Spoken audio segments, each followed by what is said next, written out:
In an article in the Pittsburgh Courier on April 15, 1944, correspondent Billy Rowe, who was covering the activities of the 93d U.S. Infantry Division, colored, in the battle for Bougainville Island in the South Pacific, described a skirmish involving K Company, 25th Infantry Regiment.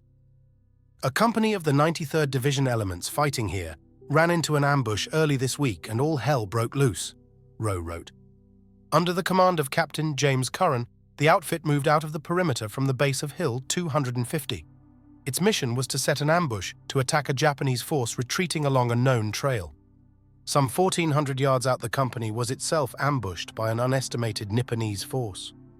Caught in a horseshoe, the company was fired upon from 3 sides. In a heated crossfire, the Tan Yanks, with their one white scout, shot their way out of the trap, killing an unknown number of Japanese. 16 of our soldiers were wounded in this encounter, with 6 killed, including an officer. Rowe's story provided only the bare outline of the skirmish and did not indicate that it had any significance beyond that of other firefights during World War II.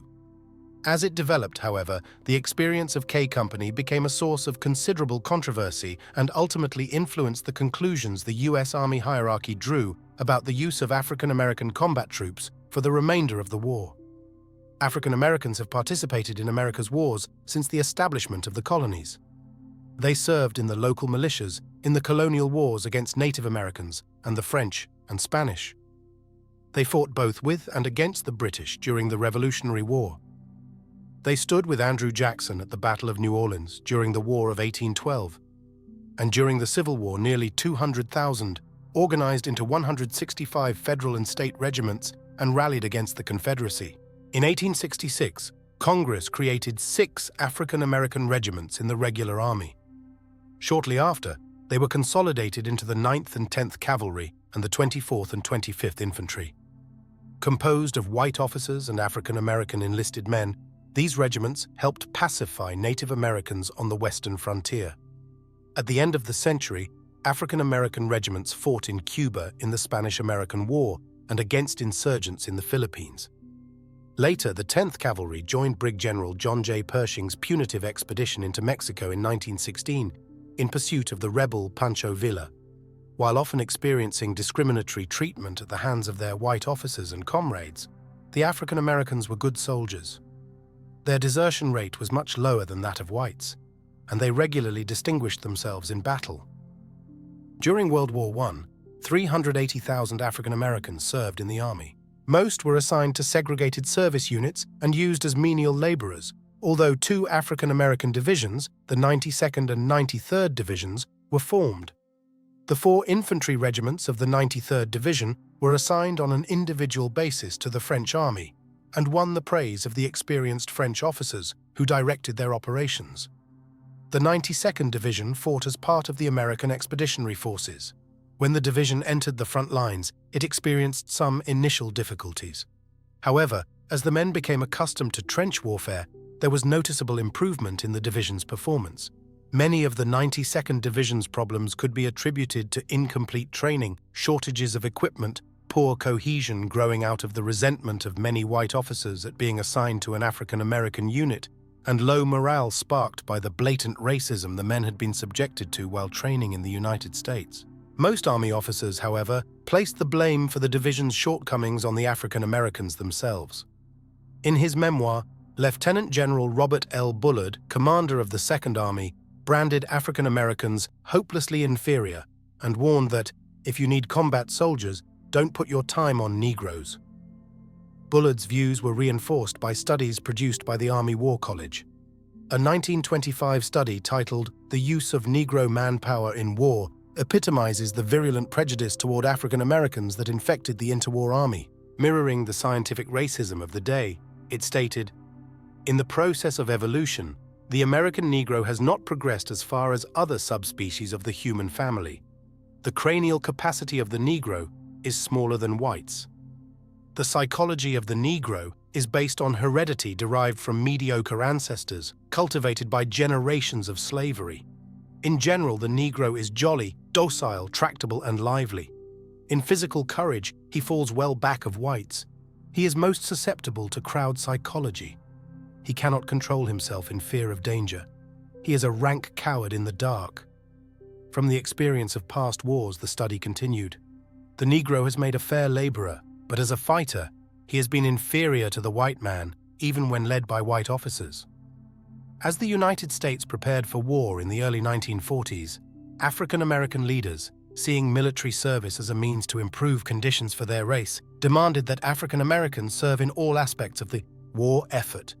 With the growing political clout of African Americans, especially in the North, they could not be ignored. Moreover, the Army needed large numbers of men, and there simply were not enough volunteers to flesh out its ranks. The marriage of these political and military exigencies led a spokesman for President Franklin D. Roosevelt to announce on October 9, 1940, that the number of African Americans in the Army would approximate their percentage of the population as a whole, that they would be eligible for all branches of the service, and that they would be eligible for officer training. It was made clear, however, that the employment of African Americans would take place within the traditional pattern of segregation. Any change to the present system, the War Department stated in a memorandum issued a week later, would damage morale and impair preparations for national defense. During World War II, hundreds of thousands of African Americans served in the U.S. Army. Close to 75% were assigned to the engineer, quartermaster, and signal corps, where they unloaded ships, moved supplies and ammunition to frontline troops, and built roads and bridges. Another 10% were in other service branches such as the medical corps. Only 15% were placed in combat units. They included the 92nd and 93rd Infantry Divisions, the 2nd Cavalry Division, the 24th Infantry Regiment, tank and tank destroyer battalions, anti-aircraft, coast artillery and field artillery battalions, and combat engineer battalions. The 93rd Division was the first African American division to be formed. Consisting of the 25th, 368th, and 369th Infantry Regiments and various support units, it was activated at Fort Huachuca, Ariz, on May 15, 1942. During 1942 and 1943, it underwent training, beginning with basic training in Arizona and extending through maneuvers in Louisiana and California. In general, the division received mediocre evaluations as it progressed through its training cycle, and at one point it was given an unsatisfactory rating. The 93rd Division experienced the training problems common to all divisions during World War II, as well as problems that white divisions did not have to face. From the outset, its progress was hindered by the low educational level of the troops. The Army placed soldiers into one of 5 categories based on their scores on the Army General Qualification Test, which measured educational achievement, not native intelligence, as some assumed. As a group, African Americans tested lower than whites, reflecting their limited opportunities for schooling. Only 0.1% of the men in an African American division were in Class 1, the highest category, while in a white division the average was 6.6%. Almost 45% were in Class 5, the lowest category, which in peacetime would have denied them entry into the service. In contrast, only 8.5% of the men in a white division were in Class 5. As a result of the educational deficiencies of African Americans, portions of the training cycle had to be repeated, extending the training period for the division to nearly twice that of a white division. Leadership was an additional problem. In 1941, only 0.35% of the African Americans in the Army were officers. As their numbers grew after Pearl Harbor, there was a tendency to assign them to service units in the belief that they did not possess the leadership ability to command troops in battle. Nevertheless, nearly 300, or approximately 1/4, of the officers in the 93rd Division were African Americans when the division was activated, and during 1943 the number increased to about 1/2. All were in junior positions, and their opportunities for advancement were severely limited, leaving them resentful and frustrated. According to Army practice, African Americans were forbidden to outrank or command white officers serving in the same unit, creating artificial professional and social distinctions between the division's African American and white officers, and making it highly improbable for a talented African American to rise above the rank of first lieutenant. Indicative of the Army's policy, in the 25th Infantry in April 1944, only 9 officers out of 44 with the rank or captain or above, the regimental chaplain, 6 surgeons, the regimental orientation officer, and a company commander were African American. White officers in the division generally had a low opinion of African American officers. Major Robert Coughlin, a white artillery officer, later reported that many had gained their commissions only because of a certain amount of informal or unofficial relaxation of standards in order to permit the selection of the required number of Negro officer candidates for commissions. Once they joined the division, they were sometimes assigned to duty with troops without the best possible background and training for that job, and undermined morale by seeking to hide their deficiencies by claiming discrimination. Lieutenant Colonel Earl Smith, the division surgeon in 1944, expressed similar views. In commenting on the African American officers of the 318th Medical Battalion, he wrote that they suspect every white officer of race prejudice and ulterior motives. These officers cannot stand pressure or take criticism. The 93rd Division's top echelon, convinced that whites made better leaders than African Americans, demanded that as many white officers as possible be assigned to the division. Often, though, their attitude and caliber were not always conducive to producing a highly efficient unit. Wanting to serve with white units, many resented their assignment to an African American unit. They did not like African Americans and did not relish fighting alongside them. In some cases, they were rejects from other divisions and, in the minds of those they led, would likely blame anything that went wrong on their troops to salvage their own careers. Certainly not all white officers in the division were bigots or rejects. Some dealt equitably with African Americans and did well as commanders and staff officers. Many of these officers, however, did not stay with the division.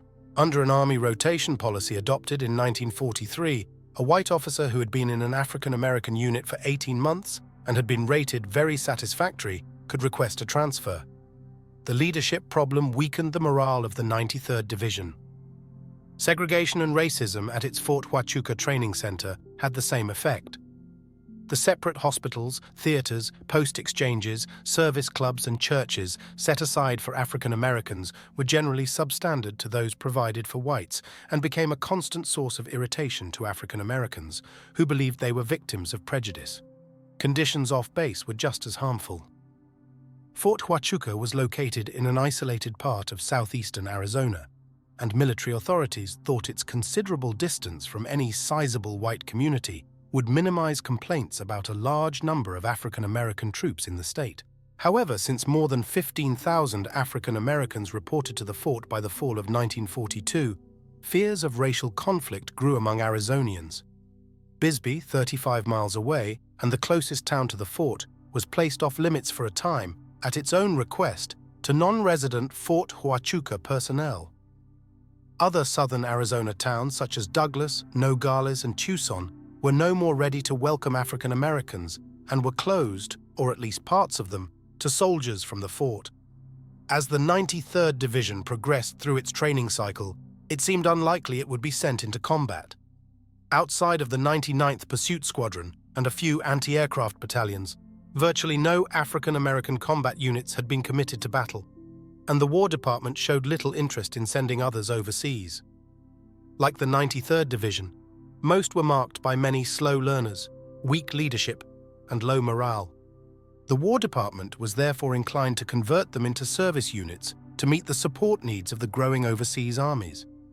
These armies also needed ground troops, but African American combat units remained in the United States, unwanted by theater commanders who recited all the criticisms levied against African American troops since World War I. Finally, at the end of 1943, growing controversy over the failure to deploy African American combat units to war zones prompted Army planners to consider sending the 93rd Division to an active theater.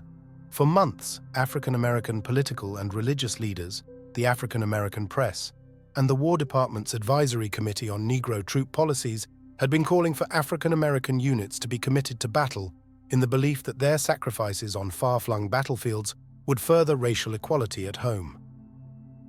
Looking to one of the Pacific areas as a possible destination, the War Department queried Lieutenant General Millard Harmon, commander of Army forces in the South Pacific, about his willingness to accept the 93rd Division.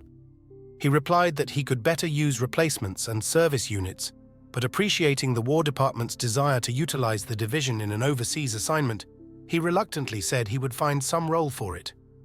During January and February 1944, the various elements of the 93rd Division moved from San Francisco to Guadalcanal Island in the southern Solomons. As they arrived, many white officers in the theater were openly skeptical of the division's value as a combat unit, and, as reported by Brigadier General Leonard Boyd, the assistant division commander, were not anxious to give these Negro troops an impartial opportunity to demonstrate their worth.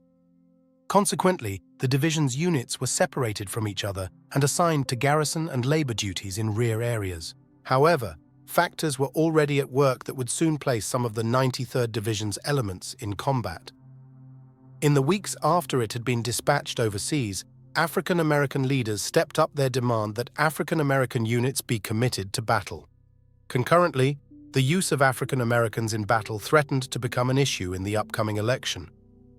Sensing a vulnerable flank for the Democrats, Congressman Hamilton Fish, a Republican from New York, declared in February 1944 that African Americans should have the same right as any other Americans to train, to serve, and to fight in combat units in defense of the United States in this greatest war in its history. Fish had been an officer with the 93rd Division in World War I, and his blast indicated the Republicans would hammer away at Roosevelt on the Army's dilatory utilization of African Americans in combat in an attempt to pick up African American votes in what looked to be a close election. Convinced the use of African Americans in combat was now the preeminent racial issue in the Army, Assistant Secretary of War John McCloy took the lead in getting them into battle. Acting more as a bureaucrat than a reformer, he recommended to Secretary of War Henry L. Stimson on March 2, 1944, that African American troops be introduced into combat as soon as possible. McCloy wrote the Secretary of War, "With so large a portion of our population colored, with the example before us of the effective use of colored troops, of a much lower order of intelligence, by other nations, and with many imponderables that are connected with the situation, we must, I think, be more affirmative about the use of our Negro troops." Despite qualms about the likelihood of African Americans ever measuring up to whites as soldiers, Stimson granted his approval as part of a larger national policy to determine whether African American ground units could endure the rigors of combat. Several days later, War Department Chief of Staff General George C. Marshall instructed Harmon to make early use of elements of the 93rd Division in combat. Shortly afterward, Harmon decided to send a regimental combat team, centered on the 25th Infantry, to Bougainville in the northern Solomons. The previous November, troops from the U.S. 3rd Marine Division and the Army's 37th Infantry Division had landed on the west coast of Bougainville at Empress Augusta Bay. Because the Japanese had more than 60,000 troops defending Bougainville and nearby islands, and because the island's natural features, high volcanic mountains, dense rainforests, swampy areas, favored the defense, the Allied High Command decided against seizing the whole island.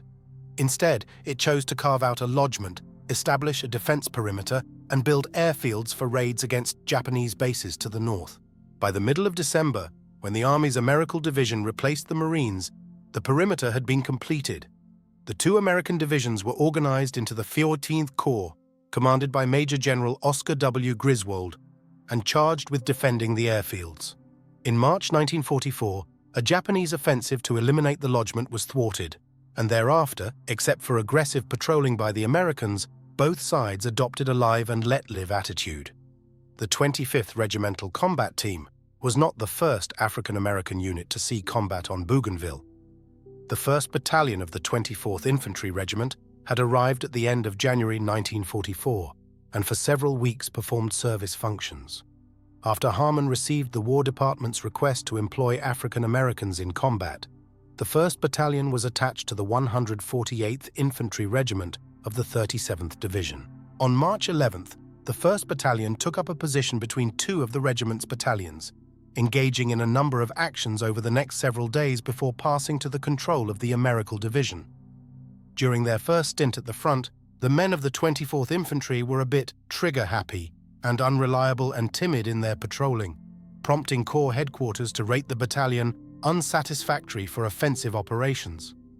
However, as the battalion gained experience, its performance progressively and noticeably improved, and its combat efficiency was raised to good. Even before the 25th Infantry received orders to deploy to Bougainville on March 22nd, Washington was becoming nervous about its introduction to combat.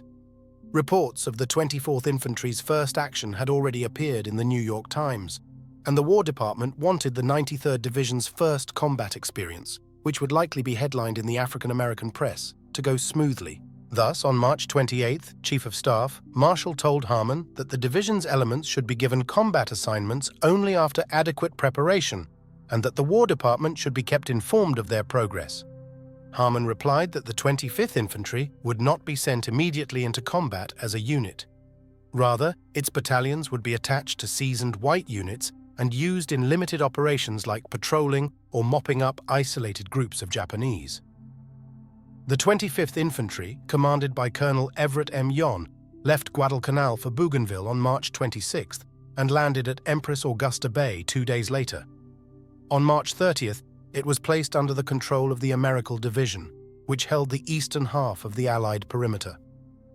Following Washington's instructions that the regiment should be eased into combat under the guidance of veteran units, Major General John Hodge, commander of the Americal Division, assigned each of the 25th Infantry's battalions to a regiment in his division. During the next days, the 1st and 2nd Battalions engaged in their first combat, participating in patrols and pursuing Japanese troops retreating along the Laruma River.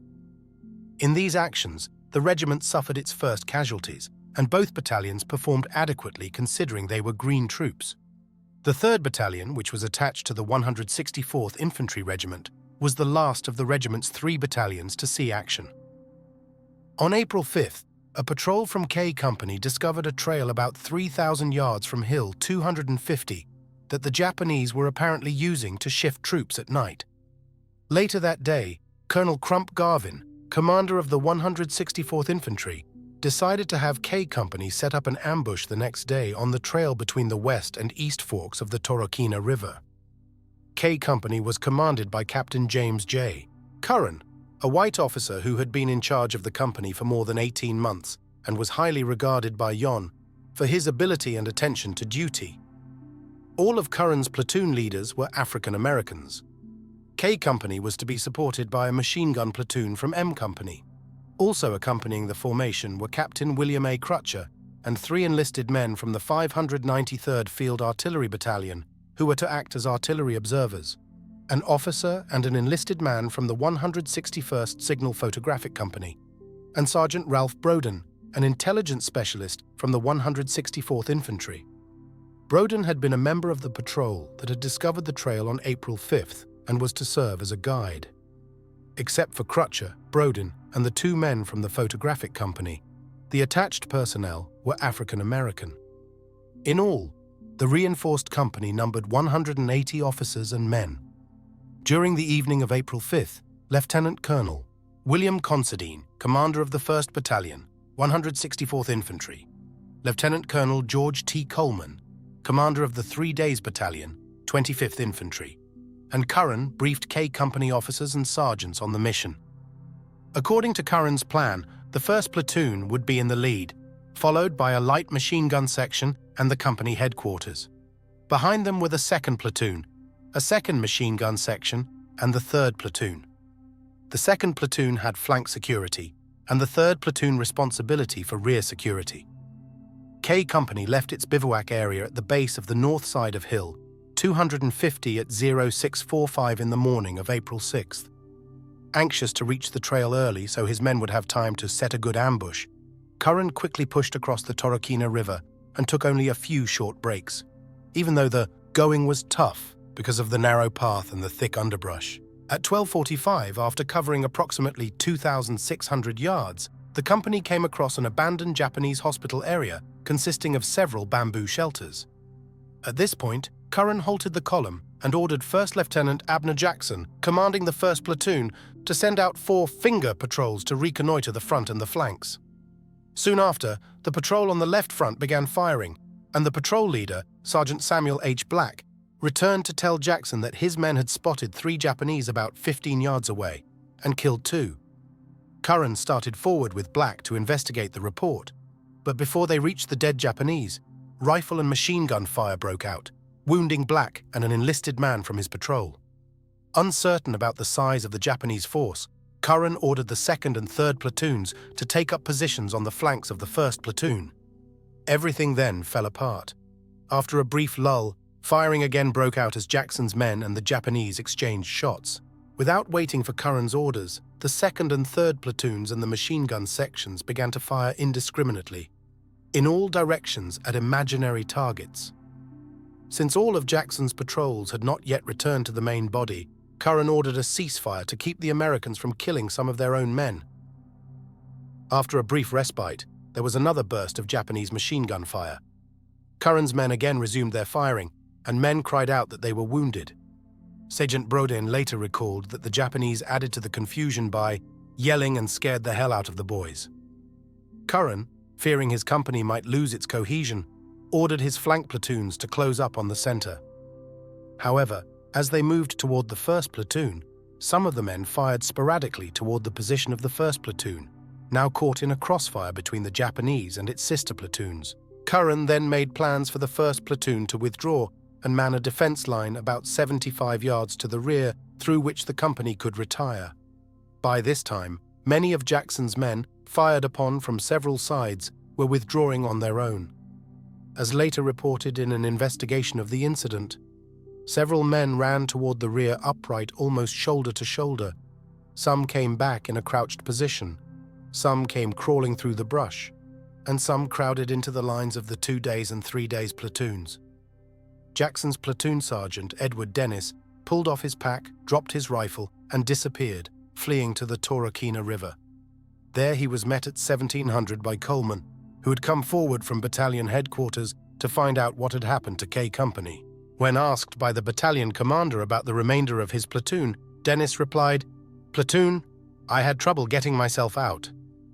Dennis and others who had made their way to the river told Coleman they had encountered a large body of Japanese, perhaps a regiment, although none said he had actually seen any of the enemy. The circumstances surrounding the withdrawal of the 1st platoon are in question. Jackson later reported that his men did not withdraw until he received an order from a runner to pull back to a new position in the rear. Curran, meanwhile, said he had not sent a runner before the platoon withdrew. His intention, he said, was to have the 1st platoon hold its position until the 2nd and 3rd platoons had joined behind the 1st to prevent a break in the line on withdrawal of Jackson's men. In all probability, one of the runners around Curran, when he was discussing his plans over the radio with Coleman, delivered the message to Jackson without waiting for formal instructions from Curran. To the platoon leader, the order, which led to a premature withdrawal, appeared legitimate, although an investigation later reprimanded him for not verifying it with Curran. As the 1st platoon pulled back in a confused and disorganized fashion, some in the 2nd and 3rd platoons, most of whom were unaware of Curran's orders for the 1st to withdraw, grew increasingly apprehensive and began to fire in all directions. Moreover, some began to gather next to Curran as he tried to make his way to the rear to help Jackson, after hearing reports that the 1st platoon was not setting up a line.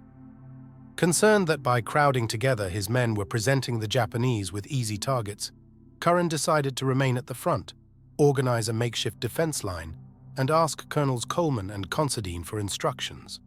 They told him to withdraw about 300 or 400 yards so he could reorganize his company and calm his men down. For the next half hour, confusion reigned. Japanese firing, most of it apparently unaimed, continued in brief spurts. The temporary line Jackson had finally established was ineffective as his men were reluctant to face forward as ordered and provide flank cover while the 2nd and 3rd platoons retired. Men from all of the company's platoons now withdrew at will, ignoring their officers' orders to hold their fire and form a single line. As related by Captain Crutcher, the men kept moving to the rear slowly, even though we tried to get them to hold their positions and take up a perimeter defense. They appeared to stand fast until one man moved, and all the men around him would get up and start back. The majority of the men in moving back appeared to be careless in their protective measures. Very few retreated with their faces toward the enemy. They would get up and run towards the rear in a crouched position, sometimes catching their jungle packs on hanging vines and being thrown to the ground. I observed 3 or 4 men at one time who came through the undergrowth in this manner. They appeared to have a wild look their eyes and seemed to focus on everything and nothing at the same time. Some of the men in coming back would fall in a prone position and get their rifles in a ready position. But in many instances, their rifles were pointed in many directions, and they did not seem to have a picture in their minds of just where the action and fighting was taking place. Walking along the column, which stretched about 100 yards, Brodin told the men there was nothing to worry about, that there were a few Japs, and that if they held, everything would turn out okay. Curran also made his way up and down the trail, trying to calm the men, but to no avail. Before long, there was no front at all. Men simply lay on the ground, firing in all directions, and then crawled backwards in groups of 2 or 3.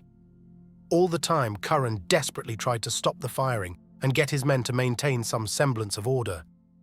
His efforts, he later wrote, had little effect. I tried to stop them, but they crawled over me and around me, leaving me completely in front of the line. I tried to get some of the ones near me to come up and build a line on me, but they continued to go to the rear in groups of 3 or 4. By talking to approximately 15 men around me, they finally calmed down and stopped firing without regard. The withdrawal of those remaining few was somewhat orderly. Concluding that none of his men were in front of his position, Curran had Crutcher call for support from the 593rd Field Artillery Battalion. It fired 25 rounds, and all Japanese shooting ceased. Colonels Considine and Coleman wanted Curran to withdraw a short distance, reorganize, and continue the original mission. After hearing Curran's report of the confusion in K Company, however, they ordered him to bring the rest of his men back to Hill 250. Curran and those who had remained at his side made it back to the lines of the 164th Infantry without any further action, arriving at 23:15, long after the other elements of the company had straggled to safety. K Company's action on April 6th lasted less than an hour and involved, it was later determined, only a squad or 2 of Japanese. Curran's losses were 10 killed and 20 wounded. It was also determined that many of the casualties were caused by the indiscriminate firing by the men of K Company. Equally incriminating in regard to its performance, K Company left behind all of its dead, as well as a radio, a light machine gun, 2 automatic rifles, 18 M1 rifles, and 3 carbines. Other Green units who were new to battle sometimes underwent a similar ordeal. Like K Company, it was not unknown for them to exaggerate the size of the enemy confronting them, shoot at shadows and even their own men, panic in the absence of information about what was facing them, and run away. In contrast to most other units that encountered difficulties in their first battle, K Company was neither forgiven nor forgotten. The story quickly spread through the Bougainville lodgment that K Company had broken under minimal Japanese fire, showing that African Americans could not be trusted in combat. Sergeant Brodin added fuel to the story when he reported to Colonel Considine. The boys got excited and confused by the Jap fire and shot at anything that was light-complexioned or moved in the brush. We could have stayed and held out easily, but the boys were so scared that the only way to hold on to them was to pull back. Brodin added, the boys were all out for themselves and left the wounded lay until ordered to take care of them. Summarizing the outcome of the skirmish, Brodin wrote, white soldiers are afraid that they won't see the Japs, and the colored boys are afraid they might. Aware of Washington's interest in the progress of the 25th Regiment, Griswold ordered the Inspector General of the American Division, Lieutenant Colonel Frank Lucas, to investigate the skirmish. In addition to using the after-action reports prepared by Curran, Coleman, Considine, and Brodin, Lucas took testimony from 27 witnesses. His investigation showed that the poor battle conduct of the patrol was caused by fright, lack of initiative, and individual desire for self-preservation only of the majority of men in the company. These were aggravated by A. the firing of the reconnaissance patrol without orders, B. the premature withdrawal of the 1st platoon, C. the density of the jungle, D. the unavoidable need for the reconnaissance patrols to return through the line, and E. lack of leadership and control by all but a few of the non-commissioned officers. At the same time, Lucas praised Curran. His plans, Lucas wrote, were tactically sound and well conceived. Moreover, when the execution of these plans became confused, Captain Curran acted in a most commendable manner to regain control and to extract his command without sacrifice, and in so doing, he exposed himself to danger without regard for his own safety. Captain Curran abandoned his mission only after he had obtained permission to do so from his battalion commander, and only when it became impossible to continue his mission. In early May, Griswold's staff prepared a report for Harmon summarizing the performance of the African Americans on Bougainville. With an emphasis on the experience of K Company, it pointed out that the 25th Infantry had shown some merit, but at best its combat efficiency was fair. Choosing to gloss over its more creditable actions in a number of engagements, the staff's report selectively highlighted the regiment's shortcomings. Among other things, the report stated, 1. The regiment had little jungle training, and that while the men showed willingness to learn, their ability to learn and to retain what has been taught is generally decidedly inferior to that of white troops. 2. The morale of the officers, especially white, was low, an attitude that can be traced to the lack of responsibility demonstrated by their junior officers and non-commissioned officers. 3. Junior colored officers tend to make the minimum effort to carry out instructions, and many do not have control of the enlisted men. 4. Platoon leaders and lower grades lacked initiative, and the presence of high-ranking officers, especially whites, is necessary to assure the tackling and accomplishment of any task. The unstated conclusion was clear. African American units were unsuitable for combat. Discouraged by Lucas's report and the findings of Griswold's staff, Yon attempted to place K Company's ordeal in a more balanced context. Responding specifically to the 14th Corps' findings in a letter to Major General Raymond Lehman, commander of the 93rd Division, he pointed out that his 1st and 2nd Battalions had gone into combat with experienced units from the American Division at their side. This was not the case with the 3rd Battalion, and in fact K Company was sent on a patrol with only one combat-seasoned man, Sergeant Broden. Previously, Yon added, Curran's company had been rated as one of the 3 best in the regiment, and, in Yon's view, had this organization been given prior instruction and been accompanied by an experienced platoon of the 164th Infantry in its initial action, the results would have been far different.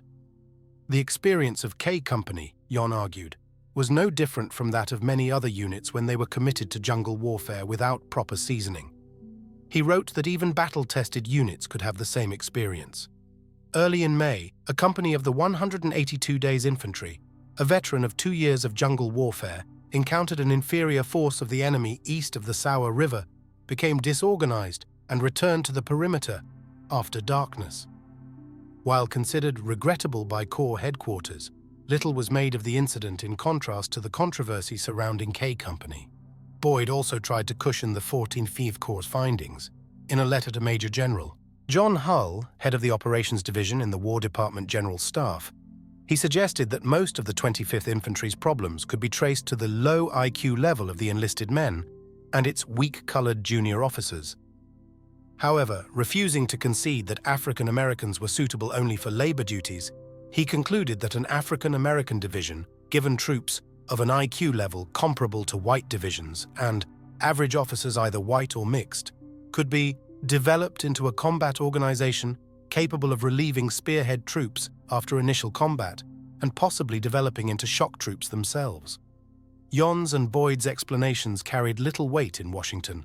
The General Staff sent Griswold's report to McCloy, and in a cover letter forwarding it to Stimson, the Assistant Secretary, attempting to put the best face on his recommendation that African American ground units should be committed to battle, wrote, "On the whole, I feel the report is not so bad as to discourage us.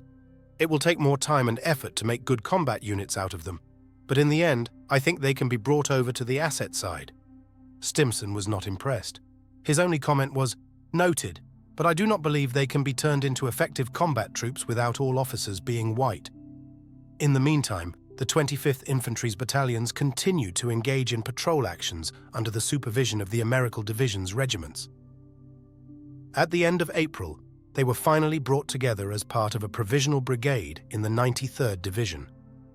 Between May 20th and June 12th, the regiment was pulled out of the line and sent to the Green Islands. Yon expected the regiment would soon see intense combat duty that would make the past 2 months seem like child's play, but his expectation did not materialize. The 93rd Division was placed under the control of the 8th Army in the Southwest Pacific Area, SWPA. Influenced by the story of K Company, It assigned the division to garrison and labor duties. As the months passed, the story of K Company took on an exaggerated character. Repeated again and again throughout the Pacific, oftentimes with a malicious intent by bigoted whites to prove that African Americans were inferior soldiers, the experience of K Company was inflated, encompassed the entire 25th Infantry and even the whole 93rd Division. The division, it was said, was a poor fighting unit with weak African American officers and was held together only by its white officers. In its most extreme form, rumor had it that the division had been assigned a beachhead at Bougainville, had broken under fire, and run to the rear, causing many whites to be killed by the Japanese. In early 1945, Walter White, an official with the National Association of Colored People, who was serving in the Pacific as a reporter for the New York Post, heard many of the rumors about the failure of the 93rd Division at Bougainville and reports that the division was destined to service in backwater areas. Angered by what he saw as the Army's racist perception of the division, White set out to find out what had happened at Bougainville and launched a campaign to have the division committed to the major battles being fought in the SWPA so that African Americans could demonstrate they could fight. Writing to Roosevelt in February, White charged that the division had been slandered by the rumors surrounding the 25th Infantry at Bougainville. K Company's experience, he stated, was an exception and should not be used to smear African American troops or to exclude them from major combat operations. On March 1, 1945, White met with General Douglas MacArthur, Commander, SWPA, to discuss the 93rd Division. A week later, in a memorandum to Roosevelt, he stated that MacArthur showed extreme annoyance and disgust at the false and ridiculous notion that African Americans were too cowardly to fight effectively. The general added that the 93rd Division would be used in combat, providing circumstances warranted, a statement White interpreted to mean that it would soon see action. MacArthur, however, had no intention of using the 93rd Division in a major combat role. Accepting his staff's finding that it suffered from low morale and weak leadership, he sent most of its elements to Morotai in the Netherlands, East Indies. There they finished the war providing support services for Australian troops and hunting down the remaining Japanese on the island. The combat record of other African American ground units during World War II is mixed. Individual tank and artillery battalions served with distinction in the European Theatre of Operations, ETO.